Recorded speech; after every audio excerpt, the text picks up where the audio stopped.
CITB in Scotland, in partnership with SPADAC and SBATC, develop and deliver skills tests on behalf of the construction industry. It's the final part of your apprenticeship, and you need to pass this to become a qualified craftsperson and achieve your SVQ. Passing your skills test should not be too difficult. It's a way of proving that you're capable of doing your job, and if you are, you should be able to pass the test. So here's what you need to know. You will sit your skills test within the last 6 months of your apprenticeship. There are test centres throughout the country, maybe even in your college, and both you and your employer will get plenty notice of where and when your test will take place. At college, you're assessed all the time on what you've learned, and the skills test is just another assessment of your knowledge and hand skills. The only difference is this test has been designed by CITB, SBATC, SPADAC, and employers. The test has various elements, and all are things you have been trained and tested on before in your phased tests and other assessments in college. Skills tests are based on skills required to perform the sorts of tasks commonly used on sites. This proves to employers that you can work competently to commercially acceptable standards and at a reasonable speed. If you don't pass your skills test, you will struggle to find another job as a qualified craftsperson, or even get onto a site. It's really important that you do as much as you can to prepare for your test. You should download the Test Candidate Guide from the CITB website to familiarise yourself with the content of the test. You also need to make sure you carefully read the joining instructions you've been sent. You should speak to your employer as soon as possible if you feel you need any refresher training, so that on the day you are confident and have the ability to pass. Make sure you know where your test centre is and how long it will take to get there. If you don't live near a test centre, don't worry, CITB and your employer will help you sort this out. On the day of your test, timekeeping is really important. If you are late, you won't be allowed to start the test. You'll be asked to prove who you are at the test centre, so you'll need to take photo ID with you. You also need to take your tools to the test. You'll get a list of what's needed from CITB.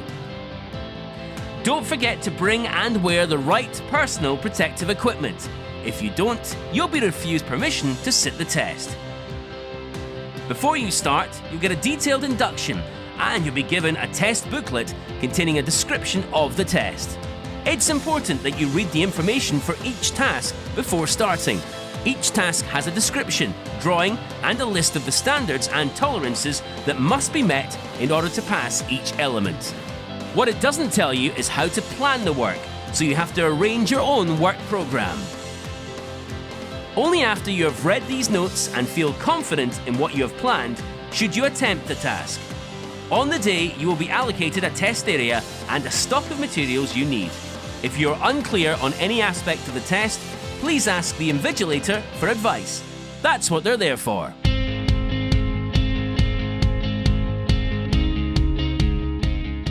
For your painting and decorating skills test, you have 14.5 hours over 2 days to complete the test, and you must attempt all tasks in the test booklet within the allocated time.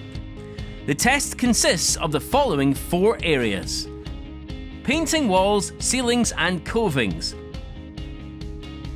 On the ceiling and coving, you need to prepare the surface as standard trade practice, then apply 1 coat of emulsion using brush and roller.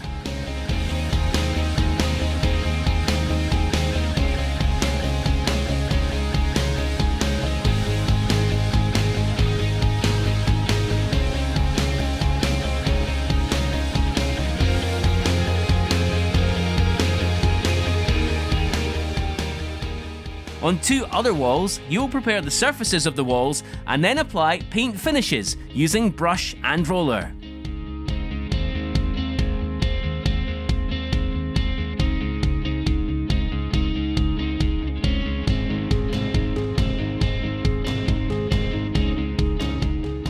Painting interior trim, window and varnishing door. You need to prepare all the woodwork and then apply paint and varnish finishes.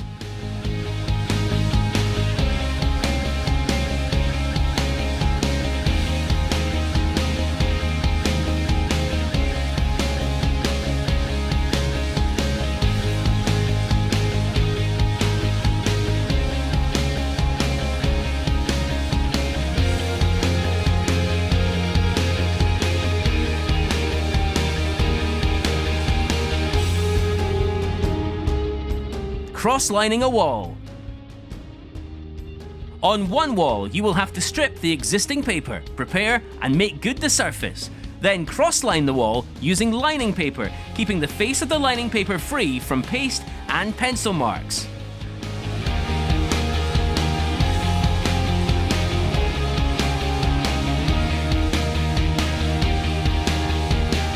Papering a wall.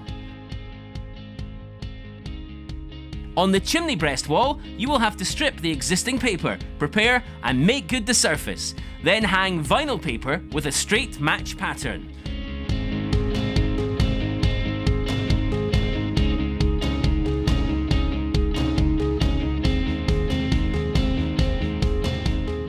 There are also test items focusing on the cleanliness of the surrounding areas, overall impression and health and safety. The assessment process. Once you're finished and left the test centre, your test is marked by an independent assessor appointed by SPADAC or SBATC. They use a marking schedule which contains the same standards and tolerances as the test booklet you were given. They then record whether you have met the required standards for each point. Your test result will be either a pass or fail. There is no grading system, but you will be given your score later in a letter.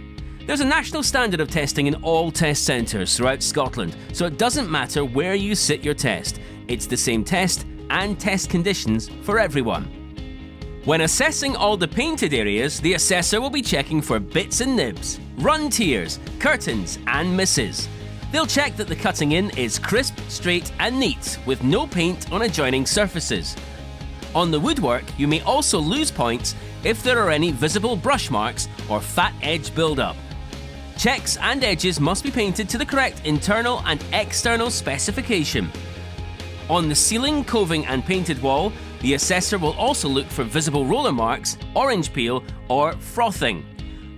When you cut in by roller, check that it's crisp, straight and neat and within 20mm of the edge.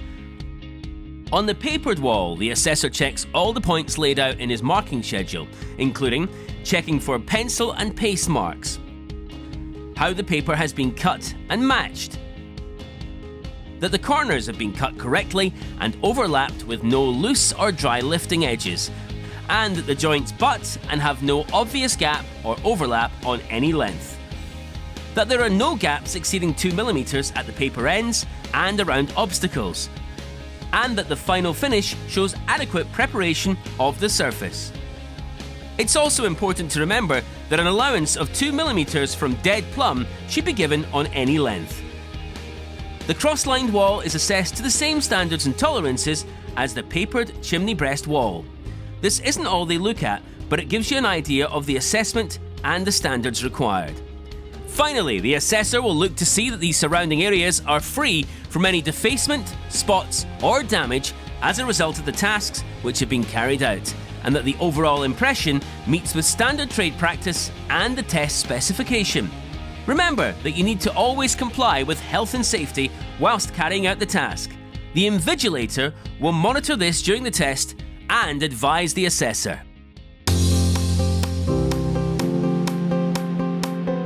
After the assessor has marked your test, the schedule is then sent electronically to CITB. CITB then check that your marks are within the pass limit agreed by the industry, and if they are, you pass. You and your employer will then receive a letter confirming this in the coming week. If you fail your skills test, your letter will explain in what areas you need further supervised experience on site, and possibly further refresher training in college. An application form to arrange a resit will be sent out, but you can also download it from the CITB website. However, it's important that, before booking a resit, you think about the areas you failed in and why. If you think you need more experience or training, speak to your employer or apprenticeship officer to arrange this. If you have only failed in one particular element and passed the rest, in some occupations you may get the opportunity to take a partial resit. This involves only resitting that section. Once you have passed your skills test, you still have to complete the time served element of your apprenticeship to be a fully qualified tradesperson. Your SPADAC or SBATC registration form shows the date in which you will complete your apprenticeship. By this time, you should have achieved your Professional Development Award, Core Skills, and all other units of your SVQ. This, combined with passing your skills test, means you would then receive final certification for your SVQ Level 3 and Modern Apprenticeship. You'll be fully qualified to work on a site in any country in the world, help you get any future employment, or even start your own business. Finally, good luck when it's time to take your skills test. If you need any further information on skills testing, please look at our website, citb.co.uk.